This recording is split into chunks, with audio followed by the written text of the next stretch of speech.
No, I've been there too, and but that was the Golden Globes, and the guy that asked me for the picture was I won't say who it was, but he was a big star, and he said, "My wife digs you," and I have an autograph, and I went, "I'm at the freaking urinal." Yeah, I can sign, but it's not going to do with ink. With? Yeah.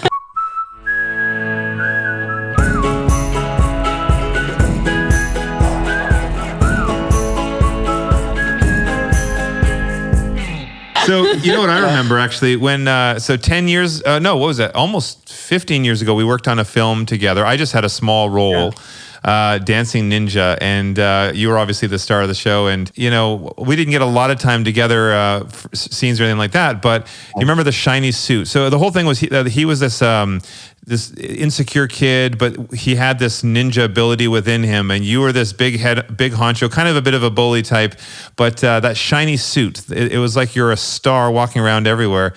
Well, after the production ended, they asked if I want to keep my wardrobe from the show, and I was like, I don't want to keep my wardrobe. I want to keep Hasselhoff's wardrobe.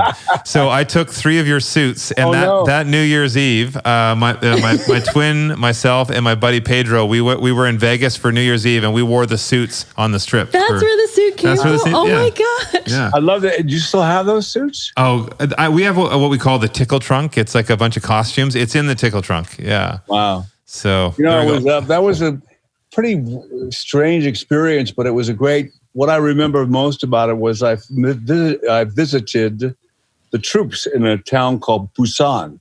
There's a great movie called Train to Busan. God, you should see this. Have you seen it? No. Oh, go just rent it. It's about zombies, and it's the stupidest movie ever. Oh, I love zombie movies. Absolutely incredible. Train to Busan. All right. B-U-S-A-N.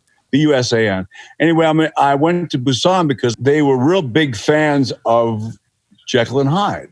They had seen Jekyll and Hyde on film, and they said that there was the biggest star in all of South Korea was playing David Hasselhoff, Jekyll and Hyde, in the theater, and that he had watched my version of it to learn how to do it. I went, oh my God, I got to go see it. Well, I didn't get a chance to see it, but I got a chance to visit the troops, and the troops were incredible. And that was, have you done that yet? No, we really want to. We visited. Let's do it together, man. Yeah. The Property Brothers and the Hoff, we should go visit the troops, because I was on my way to Afghanistan, and I had all set up, but they wouldn't allow me to go because it was too dangerous. But it was the most incredible experience of my life. We would love to one day. I mean, we've domestically we visited some of the bases, and part of our kids' book tour too. We also brought around our books and gave it to the kids of the families in the military. But that would be really rewarding to go overseas. Yeah, I mean, it's what they do is so incredible to give themselves physically and mentally and have to leave their families, but to know that you are representing just a little piece of home and familiarity would be so powerful. I was curious, when you're away for your tours or your filming or whatever you end up, you're gone for long periods of time. Does your family over the years, have they come with you when you were traveling, or were you off on your own? No, I always invite my family and find a way to have my daughters come. And the last time my family was all together was at the funeral for my memorial for my father, and that really affected me, because I said, we shouldn't wait. We shouldn't wait for someone to pass away for all of us to get together.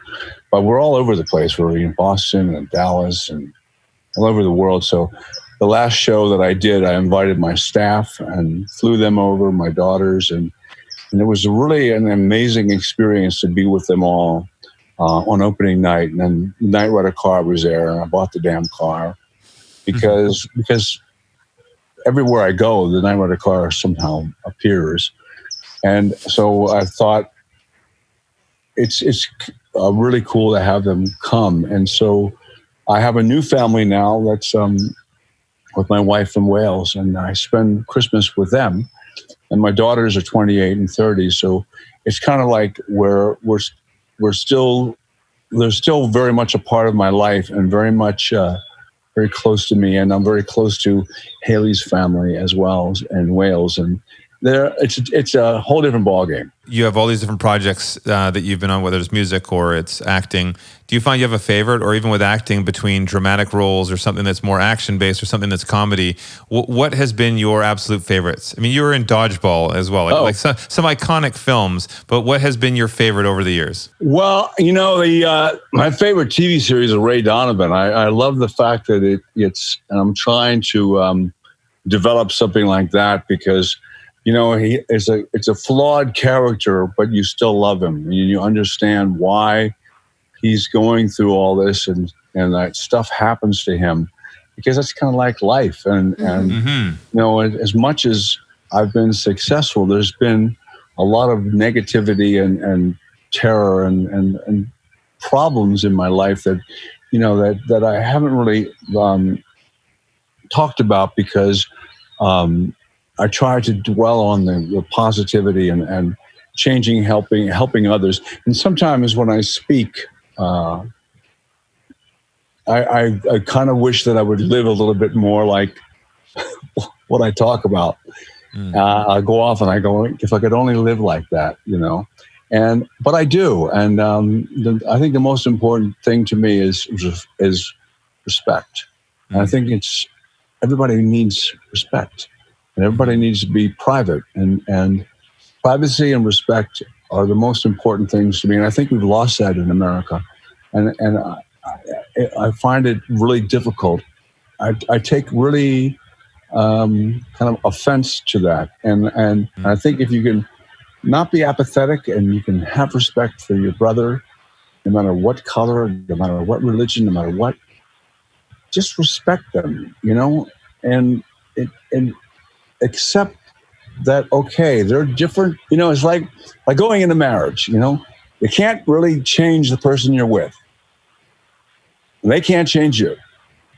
They can make you aware, like Haley can my wife can make me aware of stuff that I go, oh yeah, maybe I should think about that. But she's never going to really change me, and I'm never going to change her. I don't want to change her. And I have to accept that she is Haley, and she has to accept that I'm David, because David is a different person than David the Hoff, or David the Michael Knight, or David the Baywatch guy, or the singer. I'm still David. I'm still a guy, and she knows that, and so that's something that for me is a big thing. Is having that person who loves you for you. Relation advice from the Hoff. Yes, I think it's so beautiful, and if we could treat everyone the way we treat our significant others, how peaceful would given that you're treating them kindly, as long as we're treating each other nicely.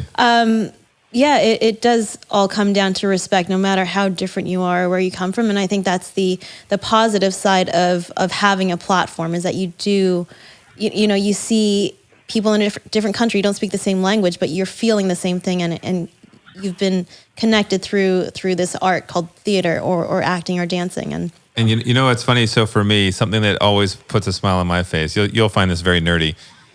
Always, for years, I can't even remember how long, I just find randomly there's one song that is always in my head, and it just comes in my head, and then I'll start humming it, and then Linda will hear it, and then it's in her head. And then I'll start singing it like, why am I singing this? I can't stop this feeling deep inside of me. It always is in my, I don't know why. I love it. But I absolutely love it, and then whenever I'm singing that in my head, I picture from your music video with it. I picture how fun and funny, like with the flying with the birds and on the motorbike. And anyway, so that is a simple something that's always in my head. Yeah, and it that creates gives me joy a good smile. and energy. That video, honest to God, I have a great story about that video. It ruined my career. I took the Germans. I said, we hate it. I said, what do you mean you hate it? We hate this video. And I said, well, and what? And then I got a call that they paid me off lots of money not to record. So it killed my career. And I thought it was the greatest video ever. And about 10 years later, my daughter calls me and says, Dad, a stupid video. What video? The Hooked on a Feeling. She goes, they're playing it at my school. I said, are you kidding me? So I called the school and I said, you can't do that. My children go to this private school because they're Hasselhoffs and they're not supposed to be. They said, Mr. Hasselhoff, it's the #1 song on the internet. I said, oh. Well then. And they said, would you like to come in and teach a class? I said, I'll be right in. Oh. So I went in and said, and that video was, I just took all the video that I shot all over the world and took it into a place called the Cut Hut. And the Cut Hut was just brand new. And I said, here, make the weirdest video you can.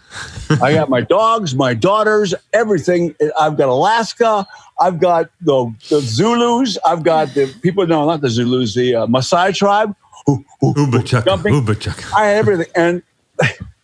And I show that. And honest to God, it became like #1 many, many years later. So thank you.